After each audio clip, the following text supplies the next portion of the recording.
24 hours before the operation began, Ibrahim Traoré met with the team leader one last time. If you're caught, Burkina Faso we'll disavow you. Your diplomatic passport will be invalidated if you die. We can't even notify your family. The commando chief simply nodded. They both knew that retrieving artifacts stolen from Africa 300 years ago from Europe's most heavily guarded museums would require far more than diplomatic channels. The secure bunker beneath the presidential palace in Ouagadougou was silent as Ibrahim Traoré studied the 5 specialists before him. Their civilian clothes couldn't disguise their military-bearing elite soldiers chosen for this unprecedented mission. A mission that, if discovered, could result in international sanctions against Burkina Faso, or worse operation. Gateway proceeds tomorrow night, Traoré said, activating a holographic display showing detailed floor plans of 5 European museums: the British Museum, the Louvre, the Humboldt Forum, Tervuren, and Pitt Rivers. For 2 years, we've requested the return of our artifacts. Through proper channels, their response has been condescension and delay, Colonel. Amara Owie, the team leader, nodded grimly. 247 items on our primary list.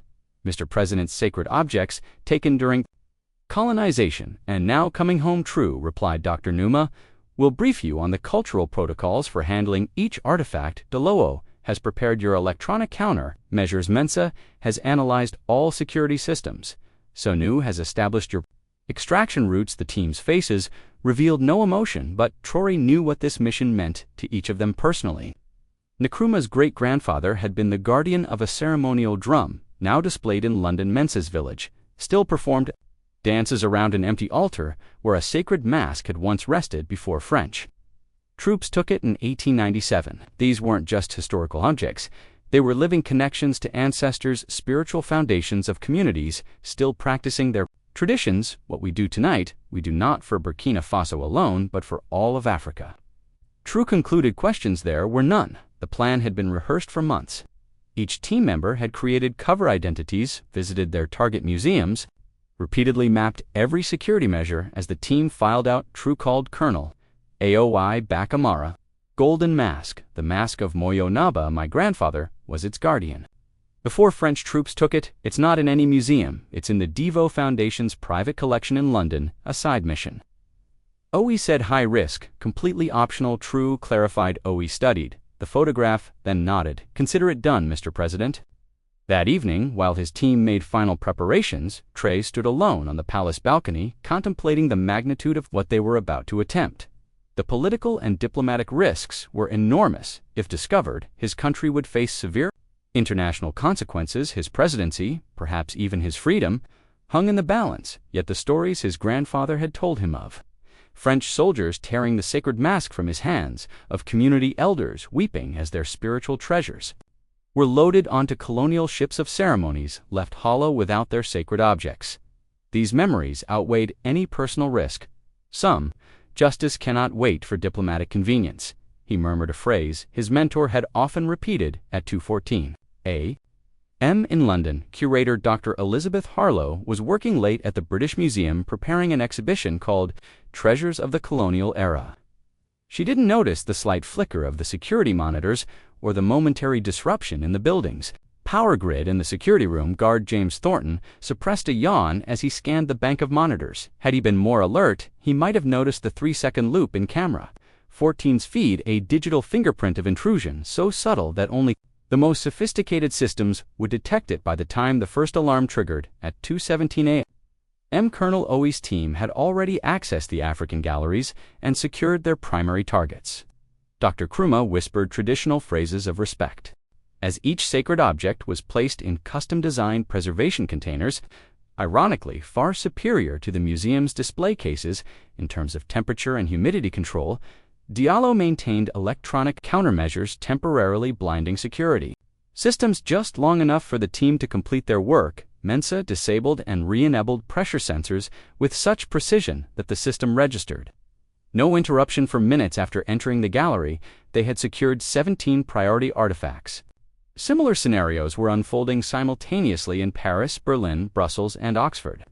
Each team moved with precision, disabling and re-enabling security systems with such expertise that in most cases, the absence of artifacts wouldn't be noticed until Morning staff arrived after securing the museum artifacts. AUI made a detour to the Devo Foundation. 3 blocks away, within minutes, she had bypassed its security and retrieved the mask of Mo Naba from its custom-lit display case. "Forgive the delay," she whispered to the mask, "but your people have been waiting for your return much longer." French President Marcel Boumant was awakened at 3:30 a.m. by an urgent call. "Mr. President, we have a situation. The Louvre, the British Museum, the Humboldt Forum all reporting significant thefts from their African collections. Preliminary reports suggest a coordinated operation." Boumant sat up instantly alert. "Casualties?" "None, sir. The perpetrators bypassed security without confrontation. Professional job, then terrorist. Groups unknown, sir, but the targets were specific. Only African artifacts." With colonial-era acquisition histories, Boumant frowned. "Get me? The British Prime Minister and the German Chancellor, and contact our intelligence services. I want to know who's behind this by morning." Similar conversations were occurring in government. Offices across Europe, security agencies mobilized, museum directors were summoned for emergency meetings. Interpol established a special task force within hours, yet for all the urgent response, the perpetrators had vanished, leaving minimal evidence. Security footage showed only brief, unexplained gaps. Alarm systems recorded no malfunctions. The few security guards who glimpsed shadowy figures provided contradictory descriptions. Most puzzling to investigators was the surgical precision of the operation. No display cases were broken, no alarms had sounded until after the artifacts were removed. Nothing was damaged. This wasn't common, theft concluded. Interpol's lead investigator, this was a repatriation operation executed with military precision. As dawn broke over Ouagadougou, Ibrahim Traoré received confirmation operation Gateway had succeeded beyond expectations. 87 artifacts recovered from the British Museum, 64 from the Louvre, 43 from the Humboldt Forum, 31 from Tervuren, 22 from Pitt Rivers. And in a development that brought him unexpected personal joy, Colonel Osei had secured the mask of Munaba from the Devo Foundation. The artifacts were en route to Burkina Faso via a complex network of diplomatic pouches, private aircraft, and secure transport channels established months in advance. Within 72 hours, they would arrive at a specially constructed preservation facility in Ouagadougou, one built to the highest international standards, staffed by African conservators trained at the world's top institutions. Traoré allowed himself a moment of satisfaction. Before preparing for the storm that would follow, the diplomatic crisis was inevitable. The accusations would be severe, but for the first time in centuries, these sacred objects were returning home. His office was flooded with diplomatic communications demands for information. Thinly veiled accusations, threats of consequences. European ambassadors requested urgent meetings. International organizations issued statements of concern. Major news outlets carried headlines about the largest museum heist in history, with speculation about terrorist involvement or organized crime. Traoré's response to all inquiries was the same carefully crafted statement: Burkina Faso has no knowledge of these events but has long supported the rightful return of African cultural heritage to its countries of origin. For 7 days he maintained this position, neither confirming nor denying involvement, while European investigators found themselves at increasingly frustrating dead ends. The operation had been too clean, too professional to leave an evidence trail leading back to Ouagadougou. Meanwhile, the recovered artifacts were arriving at the new preservation facility, where conservators carefully documented their condition, noting with professional disapproval the inadequate preservation methods that had been applied to many pieces during their European captivity. Some wooden masks showed signs of pest damage. Metal objects displayed corrosion. From improper humidity-controlled textile, pieces had faded under excessive light exposure. Later proved crucial in countering European claims about superior conservation capabilities. On the 7th day, Traoré called a press conference with just 2 hours. Notice international media scrambled to secure positions in the crowded room at Burkina Faso's presidential palace. Ibrahim Traoré entered without ceremony, dressed in his customary military uniform. "Good morning," he began, his voice steady. "For the past week, the world has discussed what some call a theft and others call a recovery. Today, I will address these events directly." The room fell silent, cameras focused intently on his face. 325 years ago, European powers began systematically looting Africa's cultural heritage. Sacred objects, royal insignia, religious artifacts, all taken by force to fill Western museums and private collections for decades. African nations have requested their return through diplomatic channels. We have been met with delays, excuses, and patronizing lectures about preservation standards. Ingsro pressed a button, and the wall behind him transformed into a video screen showing the interior of a state-of-the-art preservation facility. I invite the international museum community to inspect our new African Heritage Preservation Center. Built to exceed international conservation standards, staffed by African specialists trained at the world's leading institutions, it stands ready to properly care for our cultural patrimony. The screen changed to show specific artifacts now carefully. Displayed in climate-controlled cases, these objects are not merely art, they are not curiosities for foreign visitors to photograph, they are living connections to our ancestors.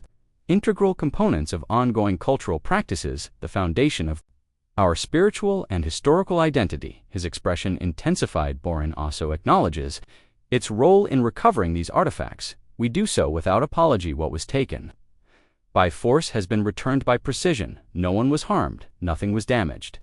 After centuries in foreign lands, these sacred objects have come home. The room erupted with questions. Traoré raised a hand for silence to the governments of Britain, France, Germany, and Belgium. We are prepared to discuss this matter through diplomatic channels. We are open to cultural exchange programs, temporary exhibitions, and knowledge sharing, but the era of permanent European possession of Africa's heritage is over with. That he stepped away from the podium, ignoring the shouted questions.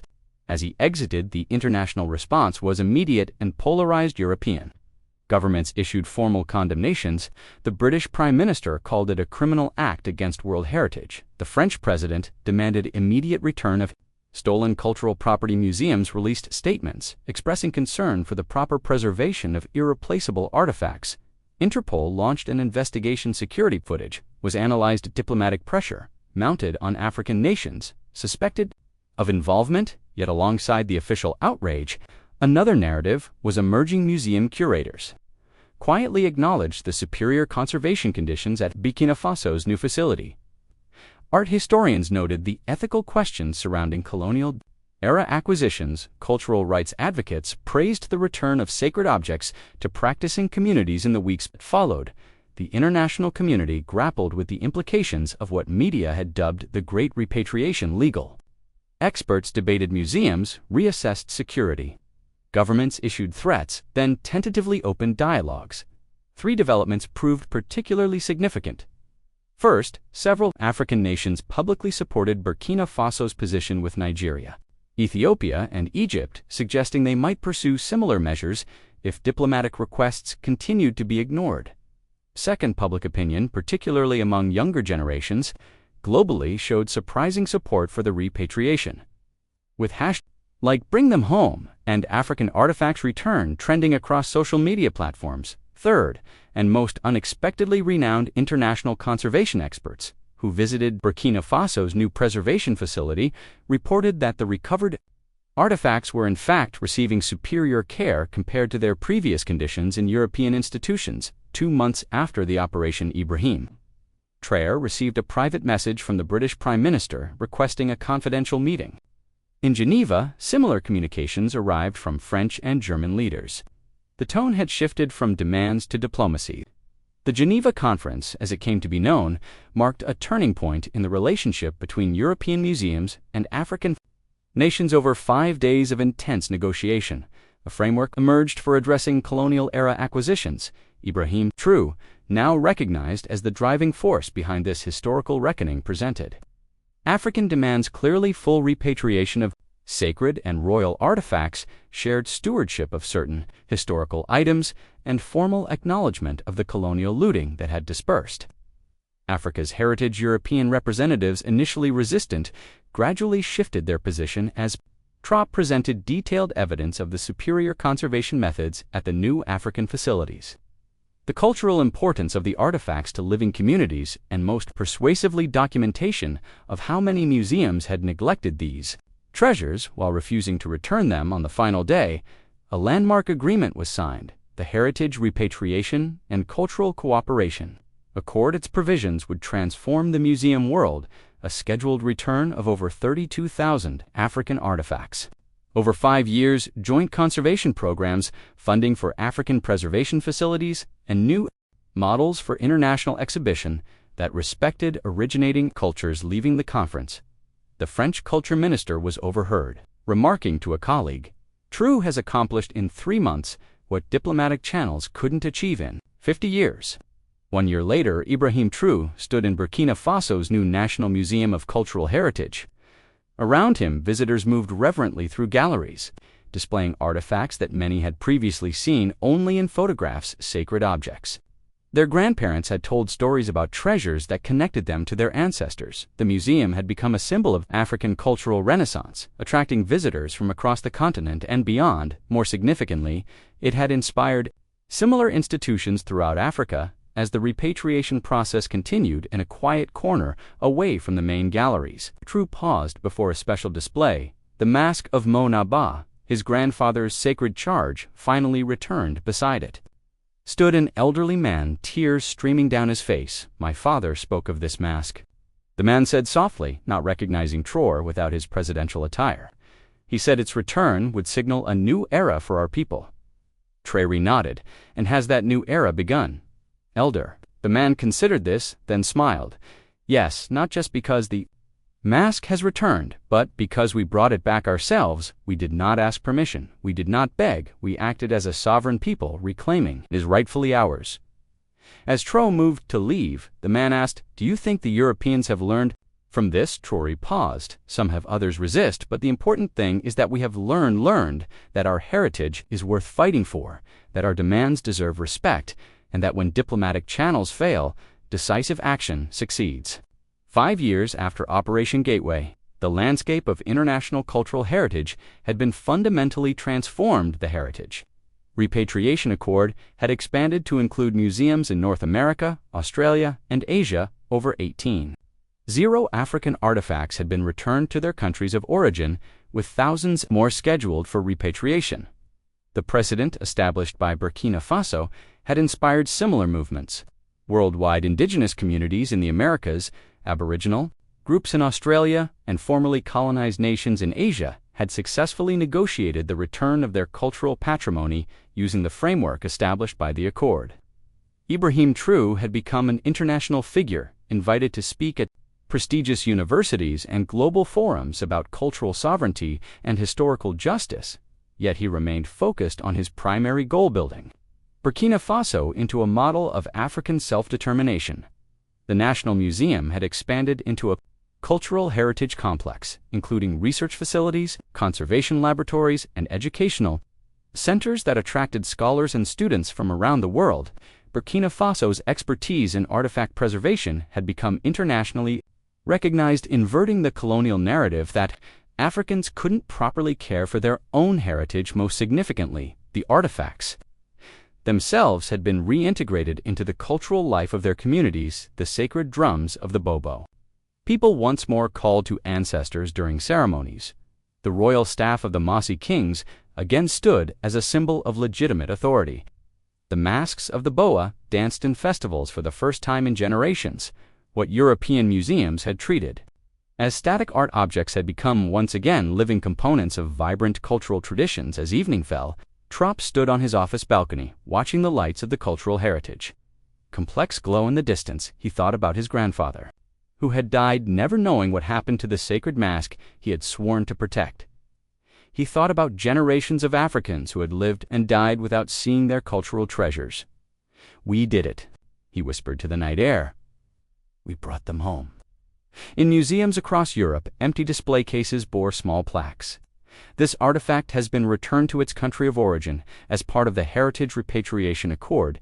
Each empty space represented not just an absent object, but a shift in the global order, a recognition that sometimes historical wrongs require bold actions to make right. The operation that had begun in secrecy had ended in transformation. The gateway to Africa's heritage had been reopened, and through it had passed not just artifacts returning home, but a new understanding of justice, sovereignty, and the power of reclaiming one's cultural identity. B.